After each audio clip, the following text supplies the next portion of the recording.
नमस्कार मित्रांनो, मी स्वाती तोरसेकर एशा पृथ्वीमध्ये तुमचं स्वागत करते. आजच्या व्हिडिओसाठी आपल्याकडे डॉक्टर गौरीताई पिंपळे आलेले आहेत आणि हा व्हिडिओ आम्ही 2 चॅनेलवरती प्रदर्शित करतोय. एक म्हणजे एशा पृथ्वी आणि गौरीताईंचा जो चॅनेल आहे गौरीनॉमिक्स, तिथे सुद्धा तुम्हाला हा व्हिडिओ बघायला मिळेल. तुम्ही ज्या कुठच्या चॅनेलवरती व्हिडिओ बघत असाल तिथे त्याला लाईक करा, शेअर करा आणि चॅनेलला सबस्क्राईब करा अशी तुम्हाला विनंती करते आणि तुमच्या सहकार्याची अपेक्षा ठेवते. आजचा व्हिडिओ अशासाठी बनवतो आहोत की 19वा दिवस युद्धाचा संपलेला आहे आणि या दिवशी खूप मोठ्या हालचाली झालेल्या आहेत. प्रचंड मोठा विध्वंस झालेला आहे. आजच्या 20व्या दिवशी आपल्याला त्याचं सगळं जे प्रतिबिंब आहे ते जगाच्या अर्थकारणावर पडलेलं दिसतं आहे आणि त्याचा मागोवा घेण्यासाठी आपण गौरीताईंना बोलवलंय आणि त्या आपल्याला काय घडामोडी घडल्या ते सांगतील आणि ह्याच्या पुढचं चित्र सुद्धा कसं असणार आहे, किती विदारक चित्र आणि भवितव्य आपल्या समोर आहे याची ती थोडीशी झलक आपल्याला देणार आहेत. गौरीताई, तुमचं स्वागत करते आणि तुमच्या विवरणापासून सुरुवात करू. नमस्कार. कालची जी बातमी होती, इराणच्या साऊथ पारस गॅस फील्ड वरती हल्ले झाले. तिथून इराण गॅस मोठ्या प्रमाणावर पुरवत होता. तिथून जो बाहेर पडतो गॅस आखाती देशांमधून, त्यातला इराणचा भाग मोठा होता. आजची बातमी आली आत्ताची, आज 19 मार्चची, ती अशी आहे की कतारच्या रास लाफान इंडस्ट्रियल सिटी या गॅस फील्ड वरती अटॅक झालेला आणि ते अटॅक झाल्यानंतर कतारने आणि युएईने सांगितलं की गॅसचं प्रोडक्शन पूर्णपणे थांबलेलं. म्हणजे याच्यामधून जो बाहेर पडतो आखातातून गॅस, तो आता पूर्णपणे जास्त मोठ्या प्रमाणात कतारचाच बाहेर पडत होता, कारण जो 20% आपण म्हणतो जगाच्या ग्लोबल प्रोडक्शनच्या 20% आखातामधून गॅस येतो, पण त्या 20% मधला 84% हा कतारचा गॅस होता. त्याच्यामुळे आता जेव्हा कतार म्हणतंय की आमच्याकडे गॅसचं प्रोडक्शन पूर्ण थांबलेलं आहे आणि युएईने पण पूर्ण ऑफिशियल स्टेटमेंट दिली की गॅसचं प्रोडक्शन थांबलेलं आहे, त्यामुळे असं जाणवते की आता फक्त तेलाच्या किमती वाढल्या किंवा आजपर्यंत कसं होतं की युद्ध चालू आहे, तेलाचे टँकर्स रेट ऑफ हॉर्मुझ मधून बाहेर पडतील तेव्हा सप्लाय व्यवस्थित सुरळीत होईल. पण आताच्या गेल्या काही दिवसामध्ये ऑइल रिफायनरीवरतीच हल्ले झालेले आहेत. गॅसचे प्लांट्स आहेत त्याच्यावरती हल्ले झालेले आहेत. त्याच्यामुळे उत्पादनावरती परिणाम झाला. सगळ्यात मोठा इथे इफेक्ट झालेला उत्पादनावरतीच परिणाम झाला. फक्त सप्लायचा प्रश्न नाहीये, इथे उत्पादनाचा प्रश्न. एक छोटंसं हे सांगते त्यातलं वैशिष्ट्य, की हे जे गॅस फील्ड आहे ना, ते गॅस फील्ड अर्थातच जमिनीच्या खाली आहे आणि त्याच्या एका तोंडाला कतारची विहीर आहे समजा आणि दुसऱ्या तोंडाला इराणची विहीर आहे. तेव्हा गंमत अशी आहे, की जेव्हा कतार तो गॅस बाहेर काढतो त्यावेळेला इराणकडचं जे तोंड असतं, तिथून गॅस थोडा कमी येत असतो. कारण तिथून गॅस जास्त बाहेर पडायला सुरुवात होते कारण एक प्रकारची पोकळी निर्माण होते तिकडे आणि त्यांनी जर का जास्त काढायचा म्हटलं तर कतारकडे तो वळायला लागतो गॅस. त्यामुळे दोघांनाही आतापर्यंत संतुलित असं एक्स्ट्रॅक्शन करण्याची गरज होते आणि ते दोन्ही देश करत होते. पण सुरुवातीला क्यू एनर्जी मला वाटतं कतारने आपला आधी प्लांट जो आहे तो बंद केलेला होता आणि थोडंफार त्याचं काम चालू असेल. आता दुसऱ्या बाजूला इस्रायलने हल्ला केला आणि इराणचा पण गॅस बंद करण्याचा प्रयत्न केला आणि त्याच्यामधून आणखी पुढे हे संकट कसं पसरत गेलेलं आहे. मला वाटतं इराण तिथेच थांबला नाही आणि इराणने आणखी हल्ले केले तर त्याच्याबद्दल सुद्धा गौरीताई आपल्याला सांगतील. ना, इराण तिथे थांबलं नाही. इराणने जे बाकीचे जे हल्ले केले, खरं तर या युद्धामध्ये, आखातातल्या युद्धामध्ये ऑइल रिफायनरी आणि गॅसवरती हल्ले केल्यानंतर त्याचा संपूर्ण आर्थिक परिणाम सगळ्याच देशांना भोगावं लागतं. म्हणजे युद्धात तुम्ही आहात किंवा नाही याचा काही संबंध नाही, पण सगळ्यांवरच्या याच्यावरती परिणाम होतो. कारण सगळ्यात पहिल्यांदा ऑइल आणि गॅसच्या किमती, तेल आणि गॅसच्या किमती वाढायला लागतात.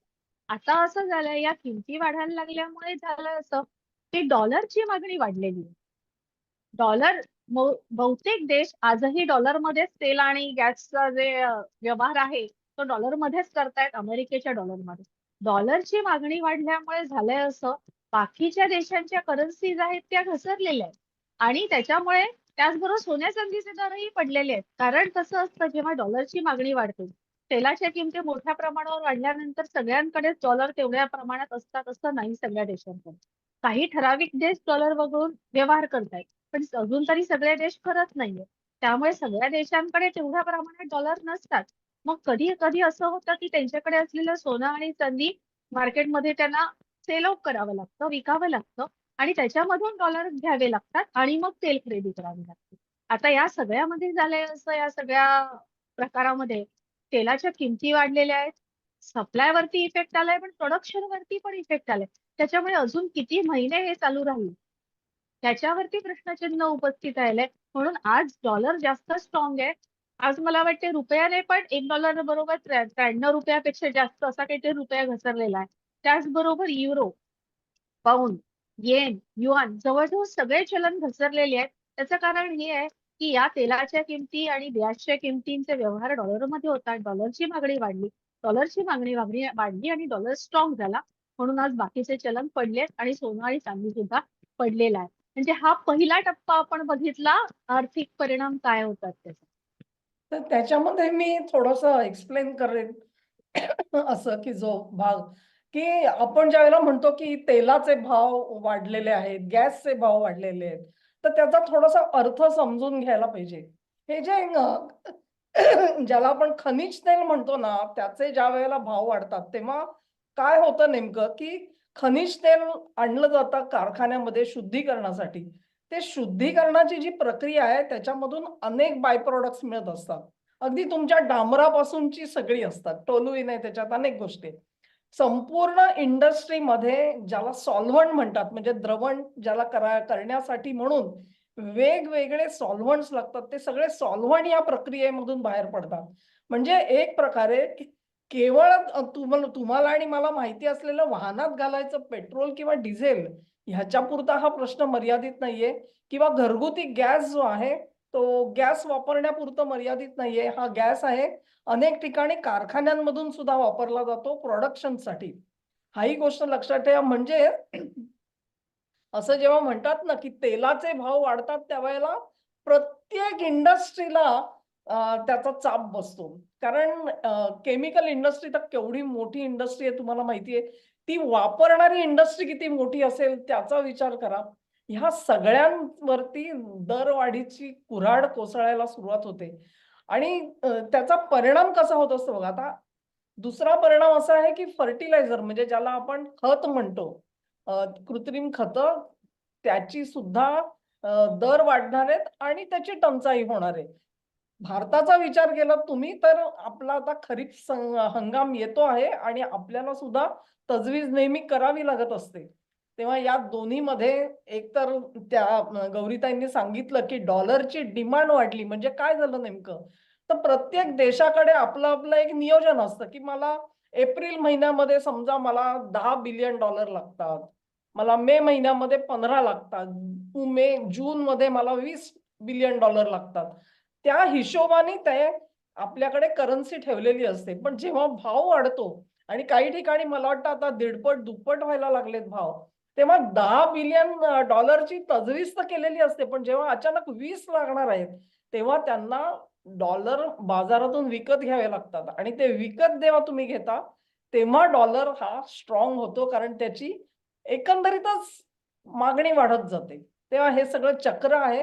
केवळ त्याचा तेल आणि वायू असा विचार करू नका. इंडस्ट्रीमध्ये तुम्ही जे काही वापरता इन्क्लुडिंग प्लास्टिक्स, प्लास्टिक इनपुट जिथे-जिथे आहे, तो सगळा खनिज तेलावरती अवलंबून आहे. कारण ती सगळी त्याची ते बाय प्रॉडक्ट नाही, परंतु ते वापरून केलेली पुढची जी प्रॉडक्ट्स आहेत त्याच्यात प्लास्टिक येत असतं. तुमच्या लक्षात येईल, की हा सगळा जो भाग आहे तो किती मोठा आहे ते आणि मग आता जे आर्थिक प्रश्न निर्माण होतील, गौरीताई सांगतायत त्याच्याकडे आपण नीट लक्ष देऊन ऐकलं पाहिजे. गौरीताई आता तुम्ही सांगा आम्हाला, की नेमकं काय झालेलं आहे ते? आता असं आज जे काही शेअर बाजार पडलेत म्हणजे आपल्याकडे पण सेन्सेक्स मला वाटते 3% जास्त घसरलाय आणि निफ्टी आपण व्हिडिओ चालू करायच्या आधी 800 अंकांनी घसरलेला होता.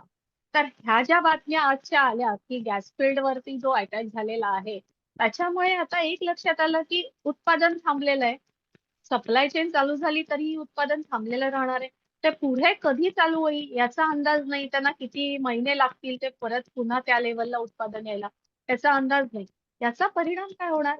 किमती वाढण्यावर जाणार आहे. तसं मागे एकदा हा विषय झाला होता की $150 पर बॅरल ऑइलच्या किमती जातील. तशा गॅसच्याही वाढतील. आता असं म्हटलं जात आहे $200 पर बॅरल पर्यंत जाईल. मग अशा प्रकारे जेव्हा तेल खरेदीचं बिल वाढतं, आता तेल फक्त तेल नाही, तेल आहे, गॅस आहे आणि आता तुम्ही म्हणालात तसं पेट्रोलियम प्रोडक्ट्स आहेत, फर्टिलायझर्स आहेत. त्या सगळ्याच्या किमती वाढायला लागल्या की बऱ्याच देशांचं इम्पोर्ट बिल आहे. कारण ह्या काय ऑइल रिझर्व्ह किंवा गॅस रिझर्व्ह सगळ्या देशांकडे नाही. मोजक्या 4-5 मॅक्सिमम 10-15 देशांकडे आहेत. 4-5 नाही म्हणता ना, 10-15 देशांकडे. आणि सगळ्या देशांना या सगळ्या गोष्टींची गरज आहे. म्हणजे प्रत्येक देशाचं इम्पोर्ट बिल आहे त्याच्यावरती परिणाम होणार. बरं, भारतासारख्या देशाचं वैशिष्ट्य काय आहे की आपल्याकडे फॉरेक्स रिझर्व्ह परकीय गंगाजळी ही खूप चांगल्या प्रकारे आहे. प्रत्येक देशाकडे तशी असेलच असं नाही. मग आयात बिलावरती परिणाम झाल्यानंतर त्याचा अर्थव्यवस्थेला परिणाम होणार. अगदी फूड प्राइसेस पासून, अन्नधान्यापासून सगळ्याच्या गोष्टी वाढल्या.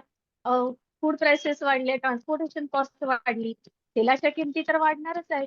त्या सगळ्याच्या वाढल्या म्हणजे एकूण अर्थव्यवस्थेला वरती जो ताण येईल त्याच्यामध्ये काय होईल, कर्ज घेतली जातील आणि ती काही देशांना फेडणं जमेलच असं नाही. कारण भारताची अर्थव्यवस्था ही मोठी आहे. जास्त इथे पॉप्युलेशन आहे, भारतासाठी मार्केट मोठा आहे म्हणून अर्थव्यवस्था मोठी आहे, ही एक जमेची बाजू आहे भारताची.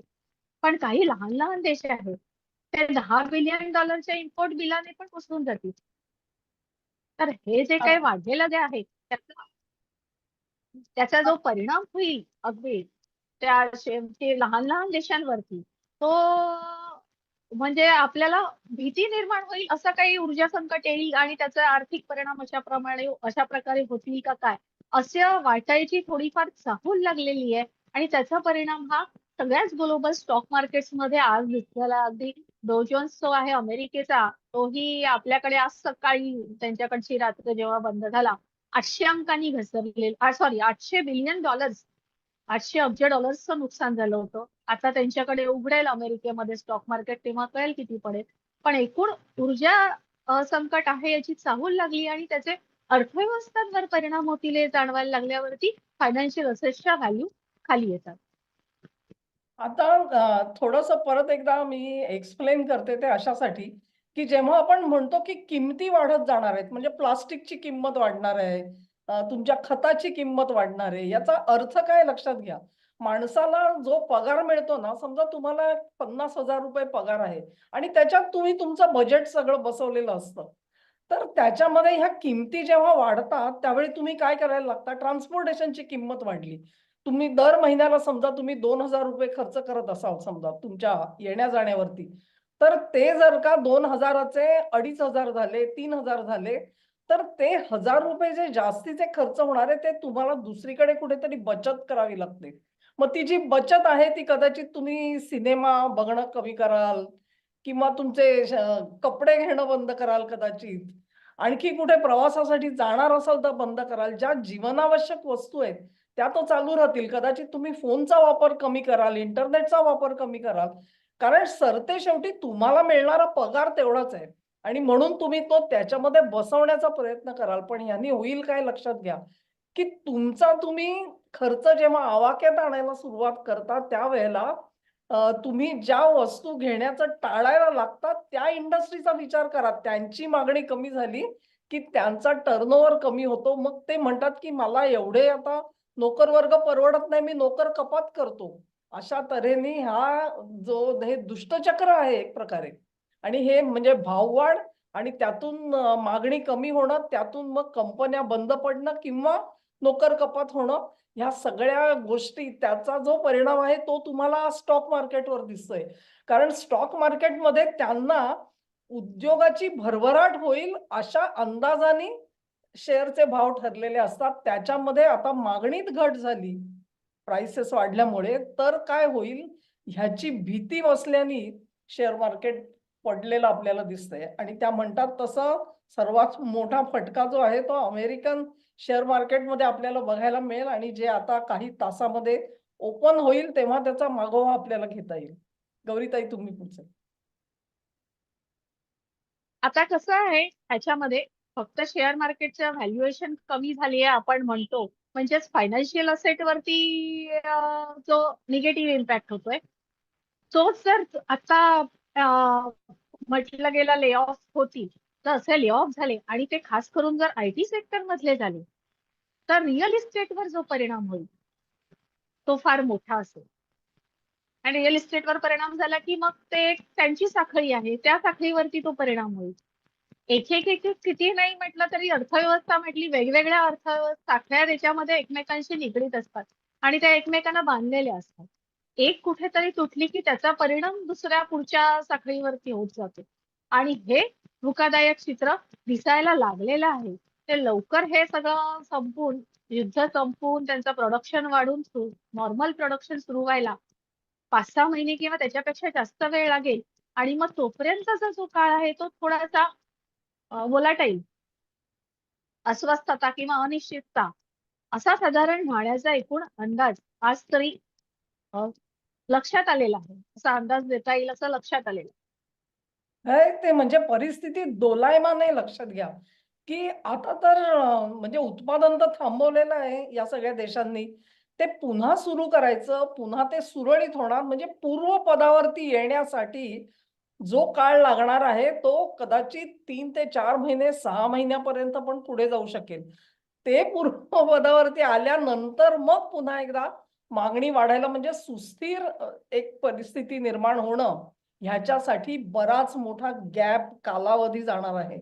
आणि या कालावधीमध्ये जे आपल्याला धक्के खायला मिळणार आहेत, त्याच्या शंकेने स्टॉक मार्केटमध्ये तुम्हाला त्याचं प्रतिबिंब आज बघायला मिळतं आहे, असं गौरीताई सांगतायत. आणि केवळ स्टॉक मार्केट नाही, तर इतर अनेक गोष्टी म्हणजे त्यांनी रिअल इस्टेटचा आता सध्या उल्लेख केला. त्याच्या बाबतीत कल्पना करा, की ती मागणी घटली तर कर्ज देणाऱ्या बँका, त्यांच्यावरती येणारं संकट किंवा ज्यांचे नोकरी जातील, त्यांचे जर का घराचे हप्ते थांबले, तर जी चणचण भासेल बँकांना सुद्धा, टंचाई होईल कॅशची, रोखीची.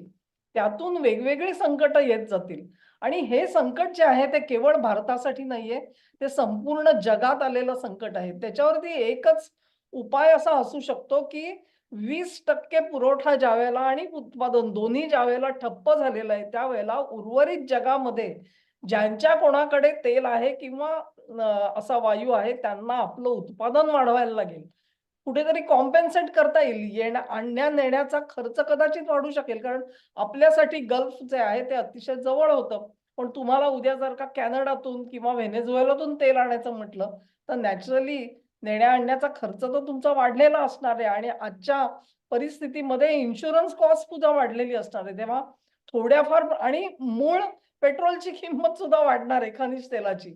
असा सगळा तो प्रकार आहे. म्हणजे एक वेळ टंचाईचं संकट थोडं कमी करता येईल, परंतु महागाईचं संकट कमी करणं हे थोडंसं अवघड जाईल असं मला वाटतंय, की गौरीताईंचं आपण मत विचारू ह्याच्यावरती. गौरीताई. अगदी खरं आहे हे. महागाईचं संकट, हा, महागाईचं संकट हे जास्त घाबरवून सोडणारं असं दिसतं एकूणच बघितलं तर. एकूण म्हणजे फक्त भारतासाठी नाही तर बाकी सगळ्याच सगळ्याच देशांच्या अर्थव्यवस्थांसाठी. भारतामध्ये आज पेट्रोल डिझेलच्या किमती वाढलेल्या नाहीयेत. गॅसही वाढलाय, तो जेमतेम 60 रुपयांनी घरगुती गॅस सिलेंडर वाढलाय. ती काही खूप मोठी अमाऊंट नाहीये. पण आपण बाकीच्या देशांमध्ये बघितलं, युरोपियातल्या देशांमध्ये किंवा खुद्द अमेरिकेमध्ये, म्हणजे मला तर आश्चर्य वाटतंय की अमेरिका स्वतः ऑइल प्रोडक्शन करते, पण अमेरिकी लोकांना कुठली सवलत नाहीये त्याच्यामध्ये. त्याच्यामध्ये किमती वाढलेल्याच आहेत. मग अमेरिका ऑइल प्रोडक्शन करते, त्याचा फायदा काय? फायदा कंपन्यांना झाला, त्यांचं प्रॉफिट वाढलं. कारण युद्ध चालू झाल्यानंतर प्रोडक्शन कॉस्ट काय वाढलेली नसते ना. प्रोडक्शन कॉस्ट तीच असते. प्रॉफिट तर वाढलेला आहे ऑइल कंपन्यांचं. म्हणजे फायदा या सगळ्यामध्ये ऑइल कंपन्यांचा झालेला आहे. बाकी सर्वसामान्य नागरिक हा भरडला जातो. भारतातला काही भरडला गेला नाहीये. चान्सेस खूप कमी आहेत. आपण त्या दृष्टीने प्रयत्न करतोय ऊर्जा सुरक्षेसाठी.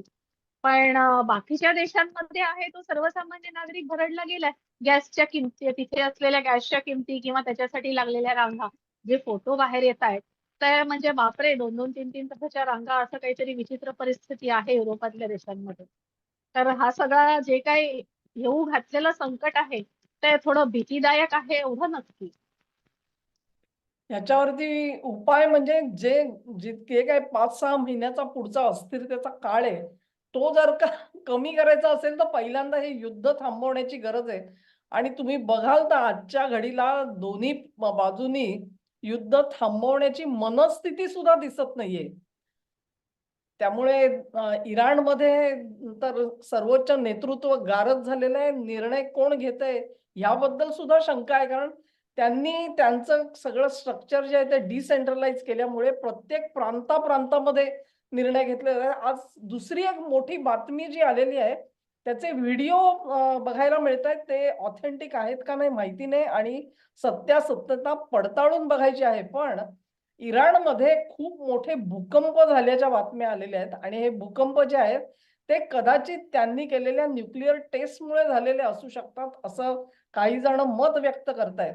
तेव्हा हे युद्ध जे आहे त्याची दिशा फार विचित्र ह्याच्याकडे चाललेली आहे. इराण हा संदेश कशासाठी देतोय हे मला कळलं नाही, की आम्ही अणुस्फोट करू शकतो. म्हणजे आम्ही पुढचं पाऊल काय टाकणार असा तुम्ही विचार करा. असा जर का संदेश असेल, तर सर्वच पक्षांनी जरा 2 मिनिटं शांतपणे मनन करून, चिंतन करून आपण नेमकं काय करतोय आणि पुढची जी युद्धाची जी पातळी गाठली जाणार आहे, त्याची भीषणता काय असेल ह्याचा थोडा विचार करायला पाहिजे, संयम राखायला पाहिजे. अ, आपण सगळं पाहिजे म्हणतोय खरं, परंतु हे घडवून आणणारा माणूस मात्र तिथे आपल्याला उपलब्ध असलेला दिसत नाहीये. तेव्हा आपण केवळ एक प्रकारे म्हणू, की ईश्वर चरणी प्रार्थना करू शकतो. आज नववर्षाचा दिवस आहे आपल्या सगळ्यांसाठी. पण संकटांनी भरून आलेलं हे असं नववर्ष कदाचित आलेलं आहे आपल्यासाठी आणि त्यातून तारून जाण्यासाठी आपण आपल्या परीने उत्तम नियोजन करणं हे अत्यंत आवश्यक झालेलं आहे. आज गौरीताई आपल्याकडे आल्या आणि त्यांनी आपल्याला इतकी सविस्तर माहिती सांगितली या विषयाची. त्याबद्दल मी त्यांचे आभार मानते आणि पुन्हा एकदा तुम्हा सगळ्यांना दोन्ही चॅनेलवर तुम्ही जिथे कुठे बघत असाल, तिथे व्हिडिओ लाईक करा, शेअर करा आणि चॅनेलला सबस्क्राईब करा म्हणून विनंती करते. धन्यवाद. धन्यवाद.